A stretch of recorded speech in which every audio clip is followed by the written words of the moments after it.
أعوذ بالله من الشيطان الرجيم بسم الله الرحمن الرحيم إنا أعطيناك الكوثر فصل لربك وانحر إن شانئك هو الأبتر.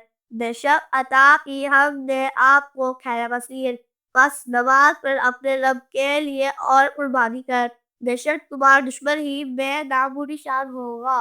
ماشاء اللہ ماشاء اللہ۔ سورۃ الکوثر آپ نے پڑھی ہے، پہلی آیت ہے اِنَّا أَعْطَيْنَاكَ الْكَوْثَرَ، کیا مطلب ہے؟ بے شک ہم نے عطا کی ہم نے آپ کو خیر کثیر۔ خیر کثیر کیا ہوتا ہے؟ خیر کثیر کیا ہوتا ہے؟ خیر کثیر کیا ہے؟ اللہ تعالیٰ کہہ رہے ہیں آپ نبی کریم صلی اللہ علیہ وسلم کو، اب بے شک ہم نے آپ کو خیر کثیر عطا کی ہے۔ اس سے دو تین مطلب نکلتے ہیں۔ خیر کثیر کا مطلب ہے اللہ تعالیٰ نے آپ نبی کریم صلی اللہ علیہ وسلم کو ہر قسم کی بھلائی عطا کی ہے، اور اس سے ایک اور مطلب نکلتا ہے کہ آپ نبی کریم صلی اللہ علیہ وسلم کو اللہ تعالیٰ نے ایک غوث عطا کیا ہے۔ غوث کیا ہے کہ جنت کی نہر میں سے اللہ تعالیٰ نے ایک نہر آپ نبی کریم صلی اللہ علیہ وسلم کو عطا کی ہے۔ قیامت والے دن اس نہر کا پانی جو ہے آپ نبی کریم صلی اللہ علیہ وسلم کے پاس آ جائے گا۔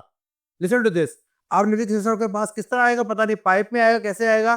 آپ نبی کریم صلی اللہ علیہ وسلم کو جنت کا پانی قیامت والے دن آ جائے گا۔ قیامت والے دن جب ہر انسان پیاسا ہوگا، بہت پیاس لگی ہوگی، بہت گرم دن ہوگا، مشکل ترین دن ہوگا، تو آپ نبی کریم صلی اللہ علیہ وسلم کے پاس جنت کا پانی سمجھو کہ پائپ لگا کے آ جائے گا، کس طریقے سے آ جائے گا، اور آپ نبی کریم صلی اللہ علیہ وسلم کس کو پلائیں گے؟ مسلمانوں کو، اپنی امت کے لوگوں کو پلائیں گے پانی۔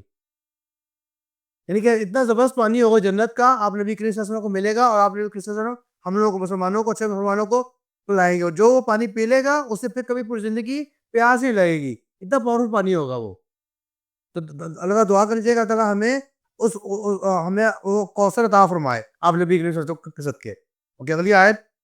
فصل لربک وانحر، ہاں، آپ نماز پڑھیں اور قربانی۔ نماز پر اپنے رب کے لیے قربانی۔ ہاں، آپ نبی کریم صلی اللہ علیہ وسلم کو اللہ تعالیٰ کہہ رہے ہیں، ان کو کہہ رہے ہیں اور ہمیں بھی کہہ رہے ہیں، لیکن آپ نبی کریم صلی اللہ علیہ وسلم کو کہہ رہے ہیں کہ آپ نماز پڑھیں اللہ تعالیٰ کے لیے اور قربانی دیں۔ کس کے لیے؟ اللہ کے لیے قربانی کریں۔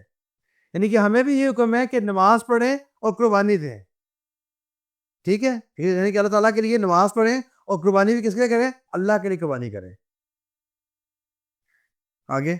بے شک تمہارا دشمن ہی بے نام و نشان ہوگا۔ ہاں، اللہ تعالیٰ کہہ رہے ہیں کہ کیونکہ جب یہ صورت آئی تھی، آپ نبی کریم صلی اللہ علیہ وسلم کا بیٹا فوت ہو گیا تھا۔ لسن ٹو دس، آپ نبی کریم صلی اللہ علیہ وسلم کا بیٹا جو کہ 6-7 سال کا تھا، اس کا نام تھا ابراہیم، وہ فوت ہو گیا تھا، بیمار ہو کے فوت ہو گیا تھا۔ تو جب فوت ہو گیا تھا تو جو دشمن تھے انہوں نے بولا کہ آپ نبی کریم صلی اللہ علیہ وسلم بے نام و نشان ہوگی، مطلب کہ آپ کی کوئی اولاد نہیں ہوگی، جس بندے کی اولاد نہیں ہوتی اس کا نام نہیں چلتا آگے۔